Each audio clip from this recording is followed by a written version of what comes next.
Ladies and gentlemen, are we live? Welcome once again to a Creepypasta reading. Tonight I have the dear Wanderer-Fehn with me, and we are going to read a story called New Game Minus. It is based off Bastion, for those of you who are fans of the game, and we are going to begin right now. Are you ready? Of course. It started when my well-worn laptop finally gave out on me. Years of avid daily gaming finally caught up with it, resulting in heavy internal damage, or so they told me at the repair shop, and so I was left to search out a new computer to feed my gaming addictions. This sounds like Wanderer-Fehn. However, cash was tight, so I didn't have much to spend, which meant any decent computer rig was out of reach without months of saving. Months without a computer? Oh no. Unacceptable. I quickly hit the used computer scene, pawn shops, flea markets, and eventually Craigslist. After about a week of steadfast searching, I eventually struck gold on Craigslist, a high-dollar gaming laptop being given away. I immediately contacted the poster and inquired about it. Fortunately, even though others had contacted the poster, the computer was still available due to the poster living in a somewhat remote location and his reluctance to meet anyone halfway. I didn't care and quickly set up a meeting for later that day and drove over as soon as I could.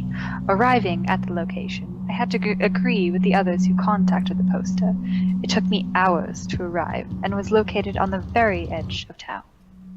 I pulled off the road onto a dirt path that served as the driveway.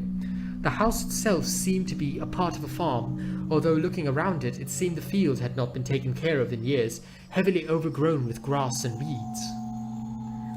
I parked and approached the door, but before I reached the old porch, a bearded man, perhaps in his late 50s, opened the door. I greeted him and introduced myself. He nodded and invited me in to look at the computer. Barely containing my excitement, I followed along behind him as he led me to a room towards the back of the house. Opening the door, I was shocked. Posters, strategy guides, and game cases littered the room, despite several moving boxes already being quite full. In fact, the only space not involved with packing or clutter was the modest desk, holding the sleekest computer I've ever seen. It was clearly worth thousands of dollars, and as I looked over it, I asked the man why he would give such an expensive machine away for free. He looked at me sadly, and then glanced about the room. "It used to belong to my son," he said quietly. "His friends already claimed most of his other things, but insisted I keep this. I have no need for it, and can't bring myself to accept money for it. It's better if there's nothing left to remind me." He went quiet then, and I knew I'd get no more answers. I accepted the computer, and he helped me load everything into the car. It was late at night when I arrived home, nearly 1 in the morning, but I was too excited to wait. The old man's claims it had belonged to his son were upsetting, but I had been without gaming too long to care. I spent 10 minutes hooking everything up, then turned it on. It booted up using Windows 7 OS, skipping a login screen. The desktop appeared, the background an HD image of a couple sitting below a night sky. As I was glancing about the desktop for icons, a Steam window appeared notifying me. Connecting Steam account. Memento Ia. I assumed this was the son's account and allowed it to load. I had my own account, of course, but I wanted to know what this fellow gamer had loaded onto his account. After a few seconds, Steam finished and revealed an amazingly small library of games.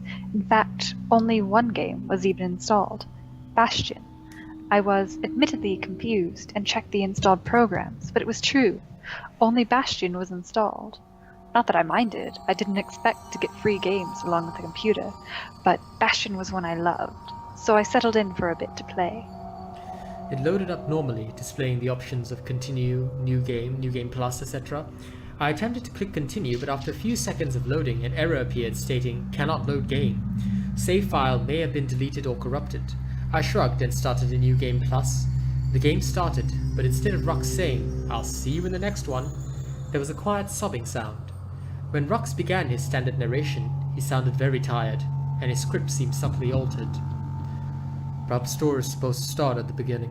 It ain't so simple with this one. Here's a kid whose whole world got all twisted, leaving him stranded alone. But I'm getting ahead of myself." I began playing, walking down the path that rose before me. Finds his lifelong friend just lying in the road, waiting for him, like always. Where the hammer should have been, a girl with long blonde hair stood, smiling. I had never seen that character model in the game before, and it seemed to be far more beautiful than anything else in the game. As I approached her, she faded out, replaced by the hammer, which sported a golden sheen to match the girl's hair. I grew excited at this point as I realized it must have been a modded game, an excellently polished one as well, to have a voice actor and graphic artist so closely match the original. I continued playing until I got to the salon. He sets foot inside one of his favorite watering holes. Inside is his lifelong friend. She already had a few. The girl was sitting at the bar, but began fading as soon as the screen loaded. The girl fascinated me. She was clearly the center point of this mod, but why? I jumped out the window to progress, and landed in the sundown path. Couples walk down the sundown path. She invites him for a stroll. The girl was walking down the path as the kid pulled himself up.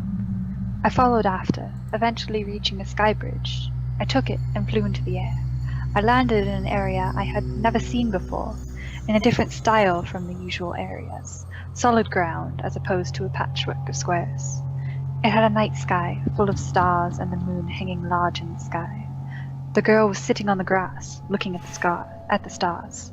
I wandered over to her and sat down. And they all lived happily ever after.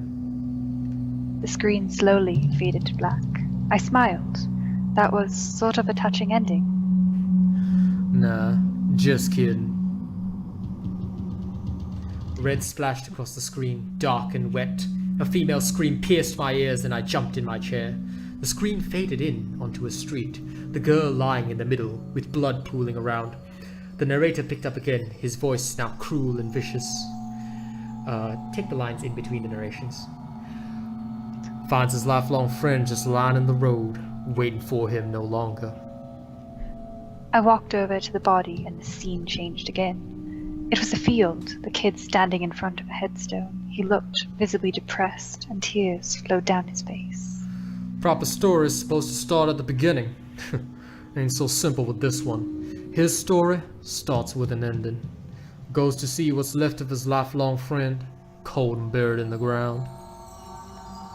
Looking at the scene, it seemed familiar, but I couldn't place it. The screen faded to another scene.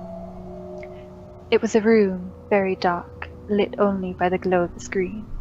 The kid was barely more than a silhouette, slumped over a desk. He looked extremely depressed, and the narrator came again. Here's a kid whose world got all twisted, leaving him stranded alone. What's there left to do when your world's come undone? An option selection screen, similar in style to the regular ending selection, appeared with the options Continue On and Surrender. I selected Continue. The scene changed, and I was in the bastion at night, all buildings unlocked. I began to visit them one by one. The distillery. Tries to drink away the pain, but he can't drown his soul and spirits. Not this time. Mori Midori acquired. The shrine. Curses the gods for their cruelty. They don't respond. Silver Cross acquired. The memorial. Memories just make it hurt. Hurts worse to forget though. Memory locket acquired. The lost and found. The stuff's already been given away. He snags what he can. Hidden diary acquired. The forge. Tinkering about with toys distracts him. Not for long. Dream computer acquired. The arsenal. He lashes out of the world for a spell. Can't fight what's on your own mind though. Straight razor acquired. After visiting them all, I went to the sky bridge, only to find the bedroom again, oddly familiar. Again, the option flashed up. Continue. Kid can't keep holding on like this forever. Continue. Can't keep fighting. Continue. It was getting harder to select now, as if some part of me couldn't keep going. Just let him go. Continue. The kid looked at me, directly at me, as if he could see me through the screen. His eyes held so much pain and suffering. I almost couldn't bear it. There's only one way out now. The options screen again. Surrender. It took me to the main menu screen. New Game Plus had been replaced with New Game Minus. I chose it. What else could I do? From behind me, the narrator came, voice dry and raspy. Proper story is supposed to start at the beginning. It ain't so simple with this one. This story starts with an ending. I looked at the kid. He was resting on the stone bed, blood soaking it and the floor, his wrists slashed open. Here's a kid whose world got all twisted, leaving him stranded alone in a world without love.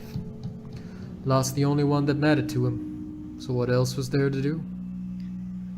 The girl appeared at his bedside, frowning sadly. She began fading out as flames began appearing at the sides of the screen. The voice was a whisper now, right into my ear. He died to join her, but now he'll never see her again.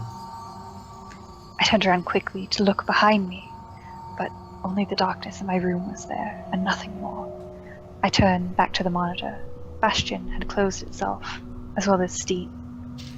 I reopened Steam, but it only opened to a blank login screen as if I had just installed it. I looked in the file directories just to make sure there was nothing there. It was only after this that I noticed the desktop image had changed. Now a bright light shone in the sky like an aurora, and a sinister-looking shadow was cast on the far hill, as if a terror was silhouetted by fire. The spot where the couple had sat before was bare, save for a bloodstain on the grass. I quickly shut down the computer and turned on my lamp before crawling into bed. I didn't sleep that night. It wasn't until much later that I remembered where I saw the field and the bedroom. The field near the house, where she now rests in peace.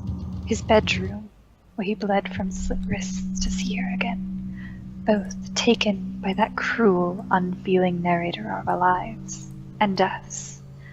I still hear her sometimes, as if I'm awake on the computer late at night, just behind me, just louder than the soft whir of the cooling fans. I'll see you in the next one. And that is the end of the story. I enjoyed that. Hopefully the narrator does not have a southern accent. That would be horrible. Yeah, but, I think you just end up laughing at him, and he'd be like... Just laughing at him, and then he'd be like, how dare you, and end my life right there. How dare you start laughing at me? I'm supposed to be your narrator.